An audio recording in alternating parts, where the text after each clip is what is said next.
body to the November 29th, 2022 meeting at 6 p.m. We do have a quorum.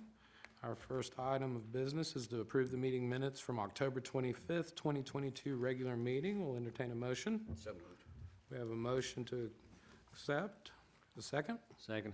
We have a second. All in favor say aye. Aye. All opposed? First item under old business. Site plan Armstrong relocation expansion, new building addition totaling 72,500 square feet requested by LBYD Engineers. Property located at 100 Armstrong Court, tax map 29, parcel 2.16, I-2 Heavy Industrial Zoning District, property owned by Armstrong Interchange. Mr. Logan. Thank you. This is the project that originally had trouble meeting the city's requirements for the architectural overlay district. And after that first meeting, which I forget now if it was September, it's been a while, but they've exhausted, their third deferral was in October. So every project gets 3 deferrals and then a vote. So it just needs to be voted up or down. Thank you. Thank you, sir. So with that, we'll entertain a motion. Mr. Chairman, being the third deferral, and we're trying to be consistent on this board, so I make a motion to deny as submitted. We have a motion to deny as submitted. Do we have a second? A second. We have a second. All in favor say aye. Aye. All opposed? Motion passes. Item number 2 is deferred, correct, Mr. Logan? That is correct.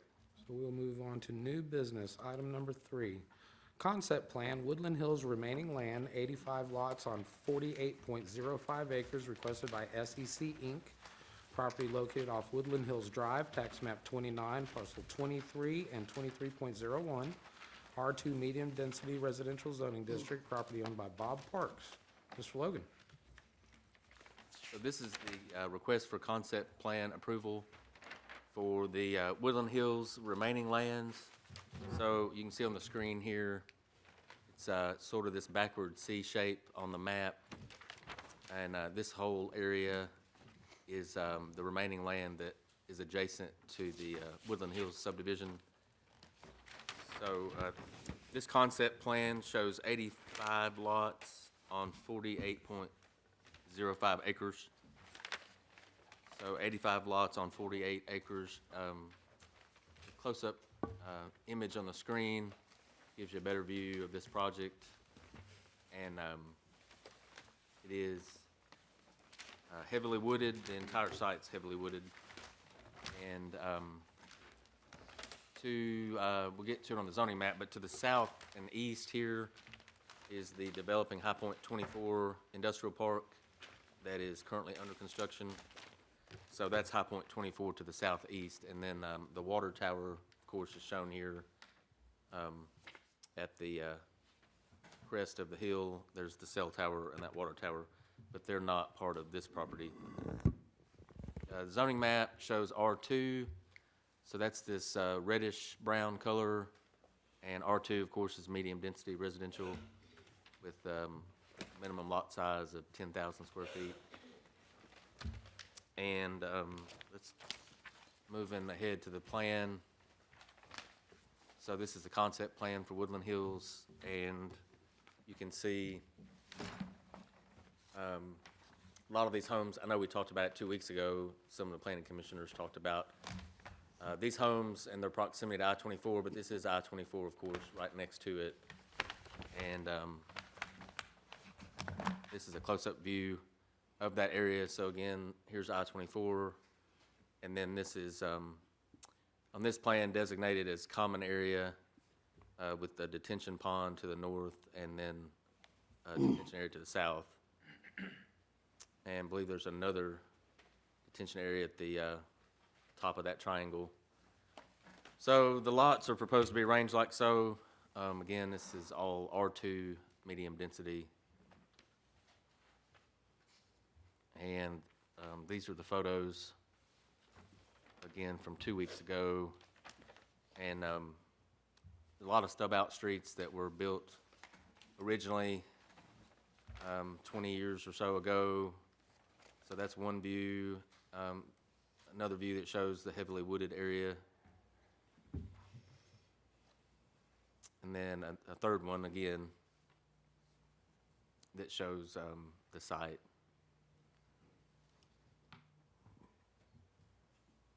and this is one last photo. So it's a very heavily wooded area, and if you go back to this plan here, the two connection points, see right here where I'm pointing on the map, they're showing that that stub out street would connect to the new lots. And then there's second one as you move south and east. So there's at least those two connection points. And I believe that's the only ones that they're proposing today. And let's see, for this concept plan, the bylaws, the draft of the bylaws was submitted, so that can be taken off as well as the other planning notes. And that, all 5 of those notes can be taken off. I'm not exactly sure why they printed, but they're finished. So there's no outstanding technical comments on this report. Thank you. Thank you, sir. Have any questions or comments from the board? Yes. Is the applicant here this evening? If you would state your name and address for the record. Matt Taylor of SEC, 850 Middle Tennessee Boulevard, Murfreesboro, Tennessee. Mayor Paul. So first off, I appreciate the hammerhead here. I know we've had some discussion on that. Yes, sir. So this new section would all be an HOA, is that correct? Or would that be the entire subdivision? So, Davis, did we determine if it could be annexed into the existing HOA? A new HOA? Because there is no HOA over there currently. Okay. So the bylaws, we would have our own HOA to maintain the detention areas and common areas. Okay. The kiosk. That's why I wanted to make sure of, and that kiosk isn't so close to that flood area that area will get flooded out in heavy rain. No, sir. We would make sure that that did not happen. Okay, and then from residents over there, they've asked me about the pond, if the area around it is going to be graded in a way that it's walkable as well. So the area around the pond, it would have a buffer that would be left untouched essentially. And so that stream and that pond all have a buffer around it, and so we would leave those untouched. The only disturbance of either the stream or the pond would be where we have that road crossing, what we call Road B right there around lot 411. Right there would be the only disturbance that we would have. Any other questions or comments? I have a question or comment. Please, sir. For lots 439 through 466, which are the ones closer to the interstate, do we know about what the distance is to the interstate from those lots? So those lots are approximately, they range in depth from about 130 to, get one more sheet over, to approximately 180 or 200 feet, depending on where you are through there. And then from the rear property line to the actual road itself is about another 50 to 60 feet approximately. Okay. And then we, based on our workshop, y'all's comments there, we had made those lots deeper so we could try to preserve some of those trees along the interstate. And I've also looked at that, a pretty significant amount of those trees are on the TDOT side, so we couldn't even touch those anyway. Now, that's not to say TDOT couldn't, but typically they wouldn't do that unless they were trying to add a lane or something there. So, Okay. so there would be pretty significant vegetation that would remain. Have you looked at any noise abatement? No, sir, we've not looked at any sort of walls or anything like that. We would normally leave that to TDOT if they were gonna do something like that. Looking through a couple documents that I pulled in the last 2 weeks, HUD has actually a recommendation within 1,000 feet. There should be a noise study near a major roadway. And that the average decibel level shouldn't exceed 65 decibels, and that a typical highway is going to be about up to 80 decibels. Yeah, So I would think say it's something we need to have looked at. Well, I think that typically those would come with the road itself. Whatever's making the impact is what I would imagine, and not necessarily the house itself.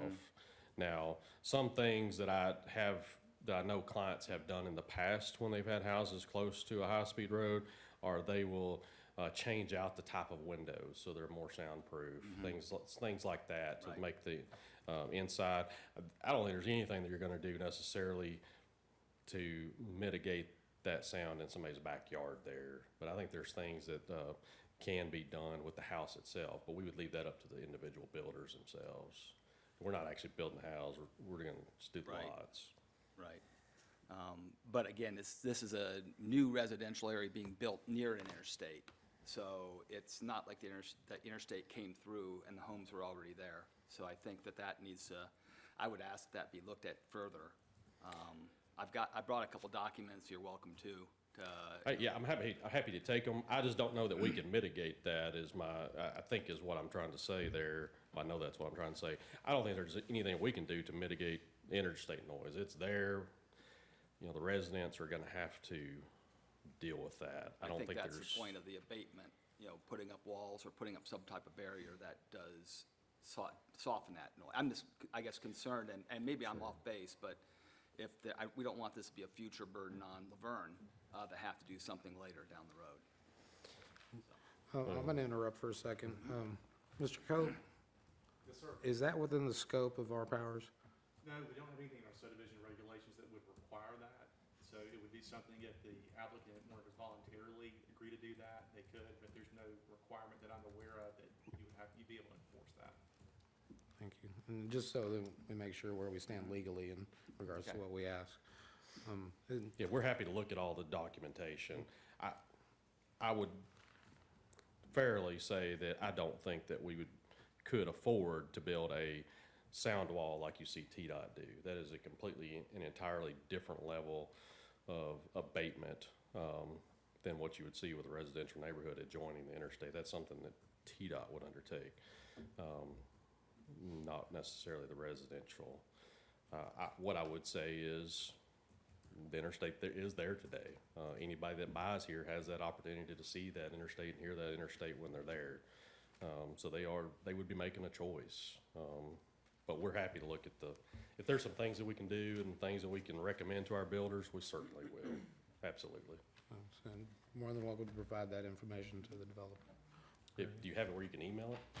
I've Or- got it printed out if you want. Okay. I can give you a couple. If you don't mind me keeping it. Yeah, absolutely. That's HUD, and this one's the TDOT. Thank you, sir. Thank you, sir.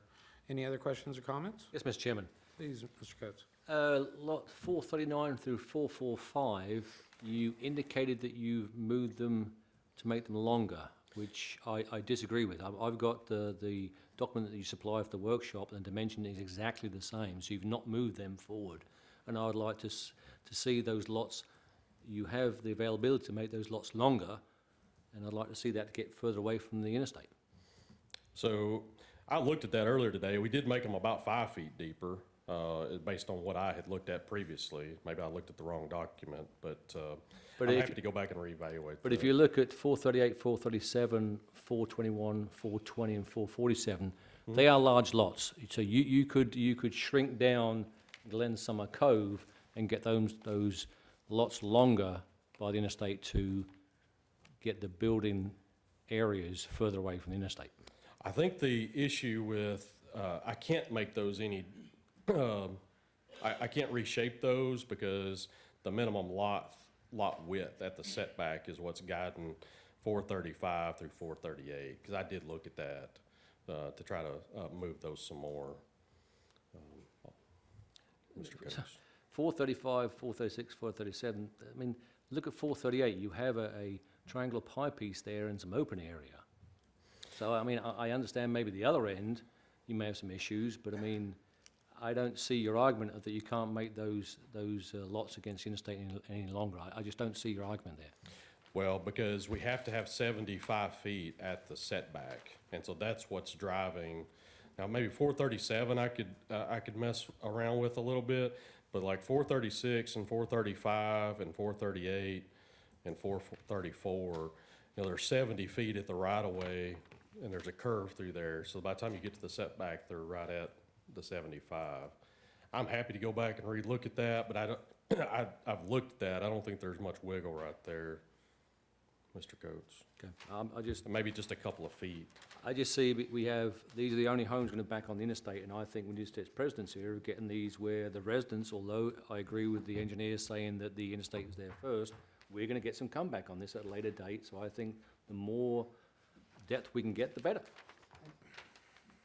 I'm happy to relook at that when we bring the preliminary plat back, and see what, see if there is some width somewhere through there that we can take out of some lots, Mr. Coates. Could 21, 20, 47, and 46, could there be any shaving there on those? And Say, move you said road 20 A- and 21? Move road A down slightly? Would that be able to accommodate any? I think if I started moving Road A, I'm gonna have to, possibly, I've gotta look at the envelope of 447, because it does start to be a fairly narrow, depth there, but maybe I could switch the front and the backs, the side and the rear setback on 447 to help that envelope. I don't wanna get it so narrow that it's unbuildable. Yeah. And you've got somebody asking for a variance, so I could certainly look at that. You've got 100 feet, you said you've got 75, so it's 25 feet there. And I think there's more work to be done on this, that's what I'm trying to, Yeah, and if you're okay with it, I'm happy whenever we bring the preliminary plat back, we can squeeze as much depth out of those lots, as we possibly can, Mr. Coates. Would we be better off moving forward or coming back to workshop, discussing it and handling it a concept to make sure it's right all the way through?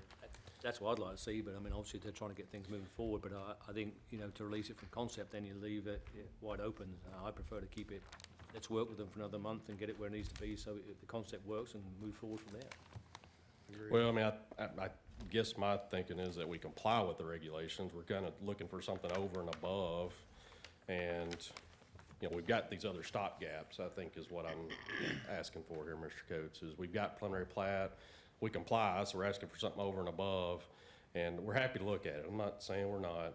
We're happy to go back and try to squeeze some more depth out of it. Do you have a depth in mind that you would like to see? Well, just, I mean, no specific number, it's just obviously working with what the property that you have and the roads you want and the amount of lots that you want.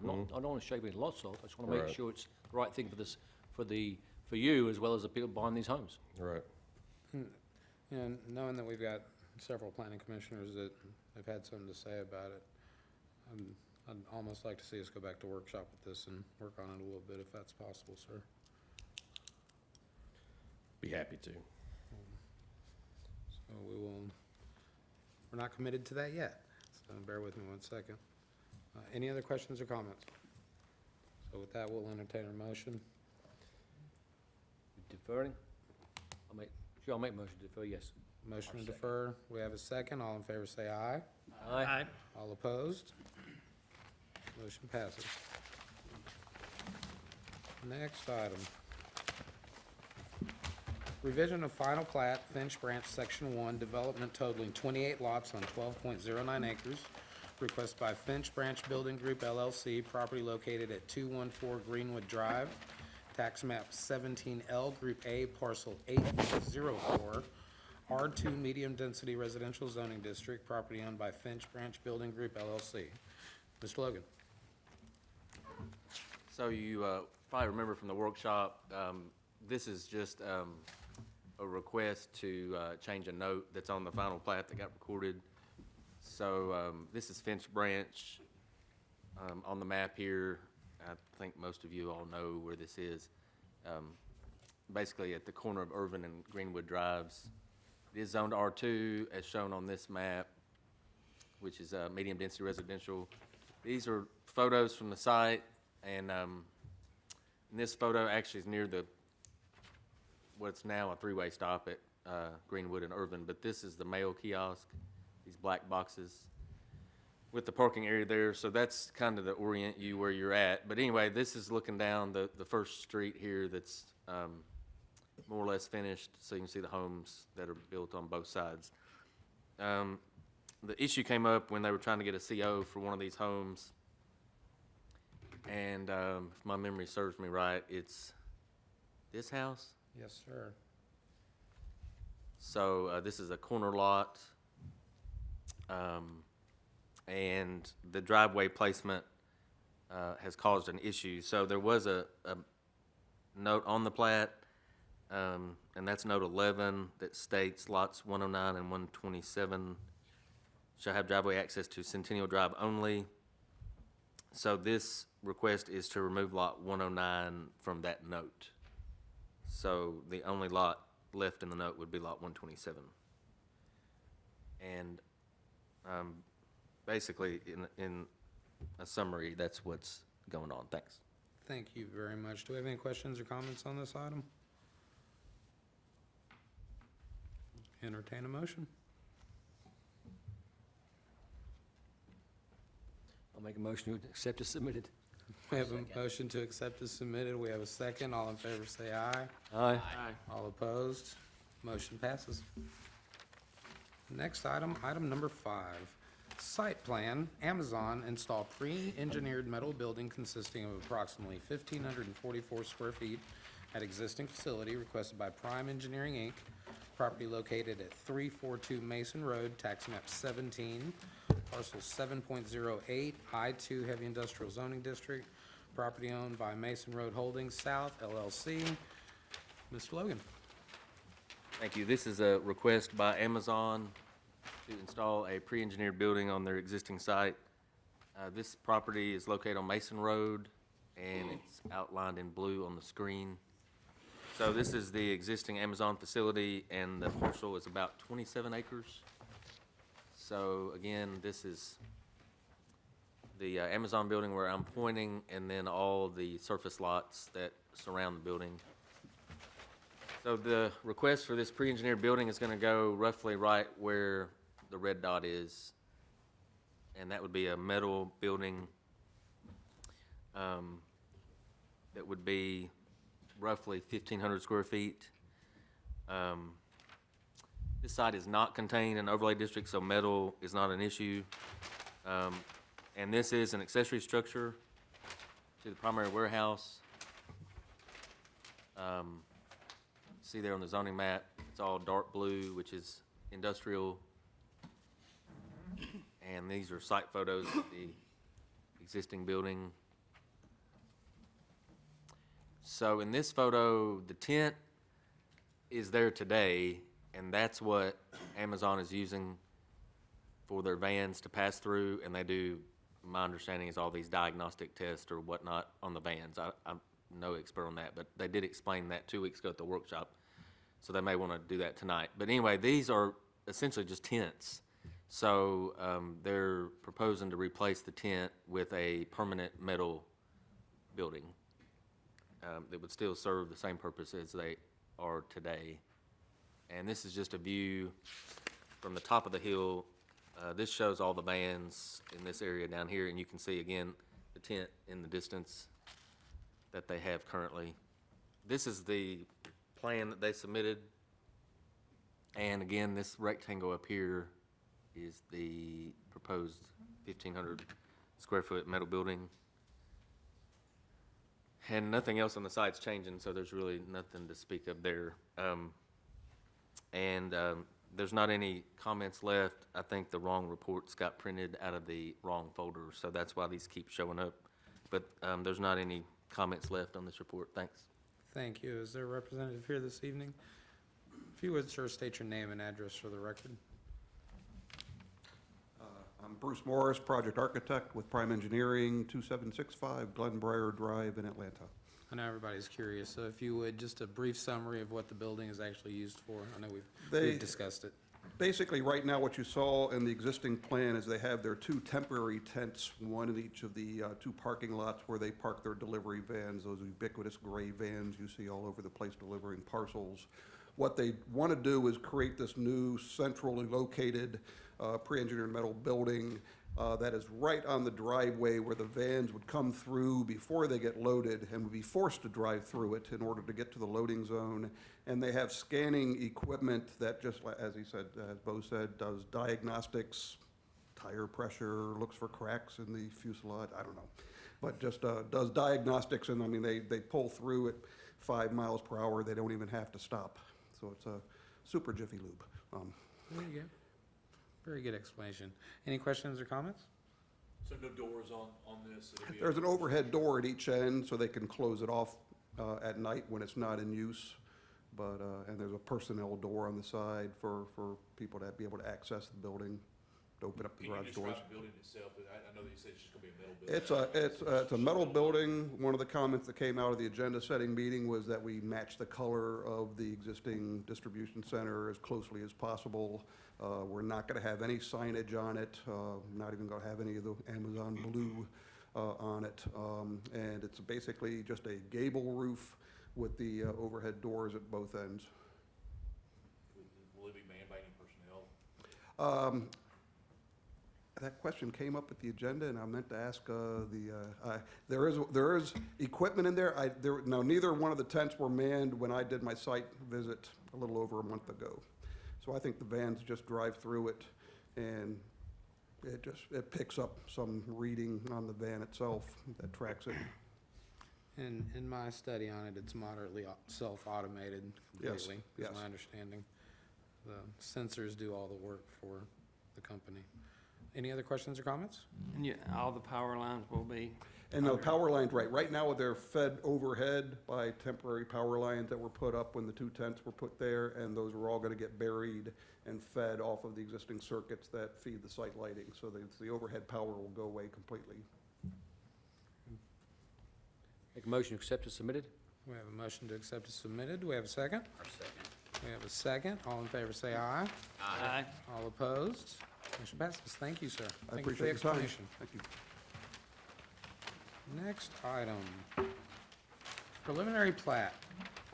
Lake Woods Phase 11, 18 residential lots and 1 open space lot on 6.52 acres requested by Womble and Associates. Property located off Earlene Jones Drive, tax map 6, parcel 2.01, R2 medium density residential zoning district, property owned by Near Homes, Inc. Mr. Logan? So this is Lake Woods preliminary plat, Phase 11. This is in the northern part of Laverne, all the way out Stones River Road. So you can see it's sort of, there's two lots that are similar, two parcels rather, that are basically V-shaped. So this V points to the north, and the other V points to the south. So, like a lot of our sites tonight, it's heavily wooded and lots of trees. So, this is the zoning map, and this is zoned R2, which is medium-density residential. This plan proposes 18 residential lots and 1 open space lot, so a total of 19 lots. See the photos here that show the existing streets and sidewalks. This is at one of the stub outs, and another photo that shows all the trees. Kind of looks like they all have ice on them, but I don't think they do. I thought that was interesting when I looked at the picture. Anyway, so here's the plat that was submitted. It's not a large development, it's only 18 residential lots, but the street that they're proposing to connect to, this is existing street, is Earlene Jones, I believe. And this street would come off to the east and then be another cul-de-sac that runs north. So it's a pretty constricted lot, it's pretty narrow, so that's not a lot of plans that they could, not a lot of layouts that they could do. Other than that, they do have sidewalks shown on both sides. And again, all these 4 comments were at the workshop and they've been taken care of. So there's no outstanding comments. Thank you. Thank you, sir. Do we have any questions or comments on this item? I do, Mr. Chairman, if you have, I'll speak to the Rep- applicant, please, yeah. Would a representative please come to the podium, state your name and address for the record, sir? Danny Womble, Womble Associates. Thank you, sir. Mr. Womble, at the workshop, we discussed with your colleague the entrance off Colonel Ralph Yates Drive, that the curve coming off your detention area be a little larger to get, our thinking was the traffic coming out there will be cutting the corners and people trying to drive in might be an issue, and it would appear that the curvature is the same as submitted from the workshop drawing. If you look in the curve table, Curve C1, which is the curve on the north side, shows a radius of 25 feet, which is typically what we use at street intersections. Then if you look down at C20, which is the one on the south side by the detention pond that you're talking about, we have increased that to 37-foot radius on that side, which is another 12-foot increase on the radius, thinking that that would be enough to soften that curve and allow the traffic to negotiate that intersection easier. We don't want to get it too large to where we encourage people to go too fast. But if 37 foot is not large enough, we're glad to make it larger. I'm just comparing the two, and I don't see much of a difference. Obviously, I'm looking at a plat here, but for me, the concern was people coming up early in Jones Drive, say coming home, and the people trying to get out. I can just see that being an issue. Increasing it by looks, I just don't see the difference. I understand we're looking at a very large plat here, or small plat, should we say. But I have some concerns in that junction. That's why I'm asking that question. Okay. But We you did increase it, but if you want me to increase it more, I will. But you increased it from the 25 to 37? Yes. Mr. Brown, you want to input on that? What's your thoughts? That was, He's increased it, is kind of what he's saying. If y'all want it more, he's clearly said he'll do more. I don't know what you want to go to, though. But would it impede anything else by increasing it to another dimension? My fear would be, or not really fear, is just concern, like what has been stated. You make it real wide, people then don't have to slow down, so they're going to go as fast as they can. So I had preferred to see it to make people slow down. So I'd prefer to see back at the 25 myself. But I'm fine with what he's showing right now. Well, looks like we're meeting the middle ground. there you go. Any other questions or comments? Yes, sir. Mayor Call? So, Mr. Womble, can you talk to us real quick about the cul-de-sacs and what has changed as far as to make them available for possible extensions? Be glad to. The original design showed the cul-de-sacs on an easement to where it could be temporarily built as a cul-de-sac. Then if it was removed and the road extended, then the easement went away. What we've done with this change is we have shown street dedicated right-of-way going around the cul-de-sacs to where they will be in a more permanent position if they don't get extended. But at the same token, we've also shown a 50-foot proposed right-of-way going to the perimeter of the track. So there's right-of-way there, 50-foot wide, for a street extension if it's needed to serve this adjacent track when it develops, if it develops. Right now, that track has access to Tulip Poplar Drive in the back, but both of these cul-de-sacs have right-of-way stubs going out to the boundary of the track to allow for a street extension. And it's set up to where if it doesn't extend, then you've got permanent right-of-way on these cul-de-sacs to function like a permanent street. Okay, and then all of the water for this, where does that drain to? The water from the north side is draining back down to the south. The water from the east side is draining towards the southwest. Basically, everything comes back down to the open space lot, the 19th lot, in that one corner at the street intersection.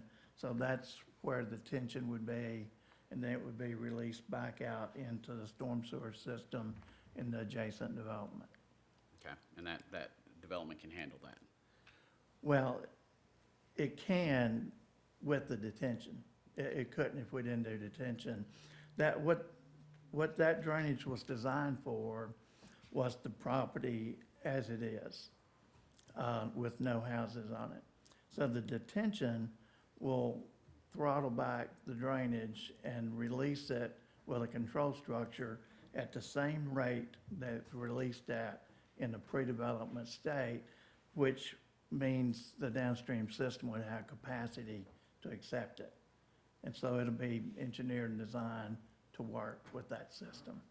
Okay, and then the last thing I'll ask about is it possible on the Earlene Jones Drive side of the open space to get that sidewalk to extend down to the end of that open space property line? Yes, we can do that.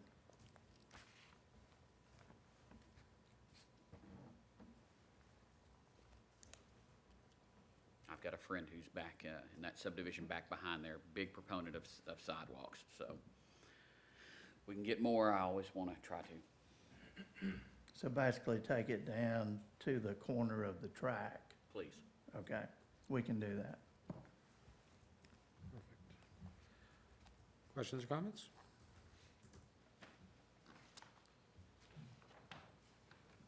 Entertain a motion if there's no further questions or comments.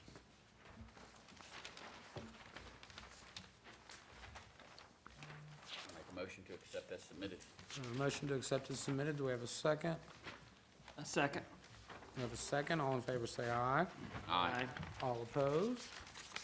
Motion passes. Thank you, sir. Next item. Item number 7.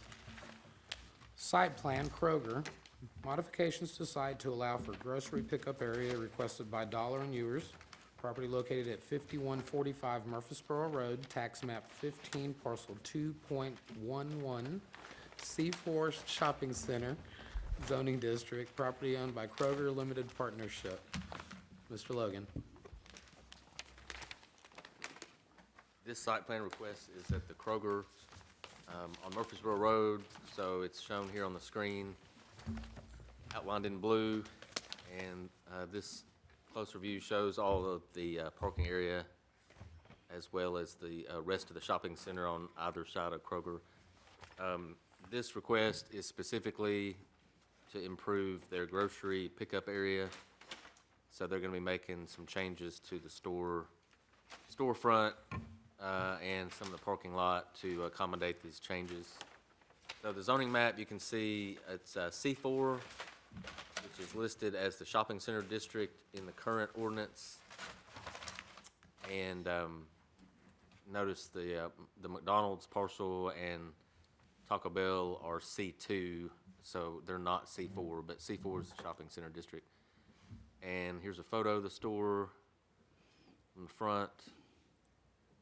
And this area specifically, you see the pharmacy sign here. So under this area where it says pharmacy is where they're going to enclose part of that. It's all covered, as you can see, but they're going to enclose that with glass, and it will become part of the new grocery pickup area. So this is the latest site plan they submitted. And you can see the store. The main store here is located here. It's about 52,910 square feet. And then, of course, here where I'm pointing is the changes they're proposing for the grocery pickup area. And then in front of that, in the parking lot, are more proposed changes. And this site is in the Murfreesboro Road Overlay District, and the materials board.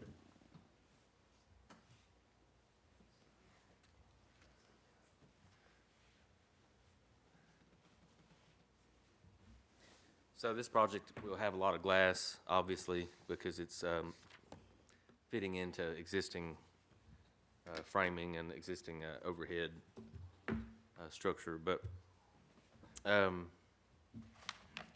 it's a fairly small project. They're not really changing very much of the site, so there was only one comment 2 weeks ago, and it's already been taken care of.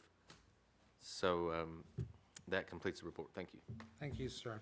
Is there a representative here this evening for this project? State your name and address for the record, sir. Thank you, Mr. Chairman, members of the Planning Commission. My name is Randy Harper with Goodwood Mills Kaywood, 3310 West End Avenue, Suite 420, Nashville, Tennessee, 37203. Thank you, sir. Mayor Cole? So I want to go back to the conversation we're having at workshop about handicap parking, because it looks like we're moving the handicap parking further away from the front doors. And there's 4 handicap parking spots where we're proposing for the pickup areas are, and it looks like they've been pushed over a little bit further away from the doors. So what we did with the handicap parking, the parking to the left of the pickup area is the parking that's closest to the shop entrances. So we moved, we had 4 in the area where the pickup is, we moved 2 over there, and then we moved 2 over to the adjacent aisle, which is adjacent to the Kroger main entry on that side, existing crosswalk there.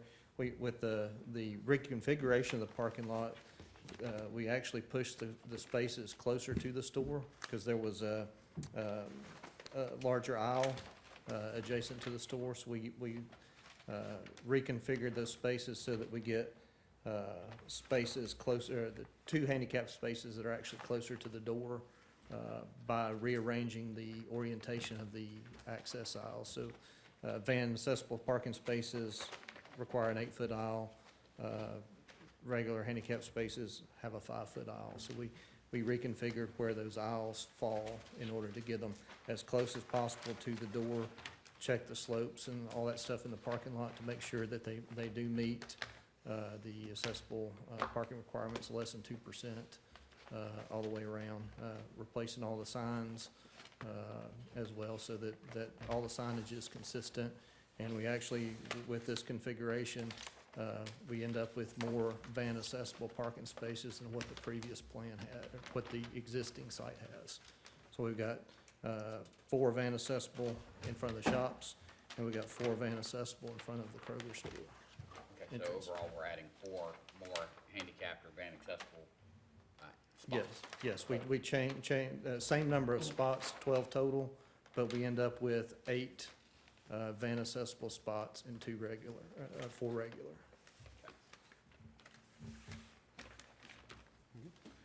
Any other questions or comments? I'll make a motion to accept as submitted. We have a motion to accept as submitted. Do we have a second? Second. We have a second. All in favor say aye. Aye. All opposed? Motion passes. Thank you, sir. Thank you very much. Our next item. Bonds and letters of credit update. Mr. Brown. Mr. Chairman, everyone should have a bond list in front of them. Everything is up to date with the exception, or these are not out of date. They're coming up in January, so we'll be making contact with them. But Chelsea Estates Phase 2 and Carruthers Crossing Phase 1, they both expire in January, so we'll be in contact with them to get those extended. Very good. Thank you, sir. Item number 9, discussion zoning ordinance adoption process. Mr. Logan. I don't have much of an update. I've been out of town for a long time, but I know y'all were thinking about having Melissa back, or she's done? I think we're pretty much, She was done. She's supposed to bring in the final revision copy from, I know Ms. Sanders had a lot of comments that she got her book and was going to make some changes and then get that back out to the members for the December meeting. Okay. so it should be in our email, or we will be receiving another should be final rec- copy. You should be receiving another final, like a final copy, and once you get it, then that's gonna be the final draft copy. Very good. Does any of the members have questions in regards to that, or comments that, anything we've possibly missed, or, we're getting down to the wire? Silence is good, so. And our final item is meeting adjourned. Thank you, everyone.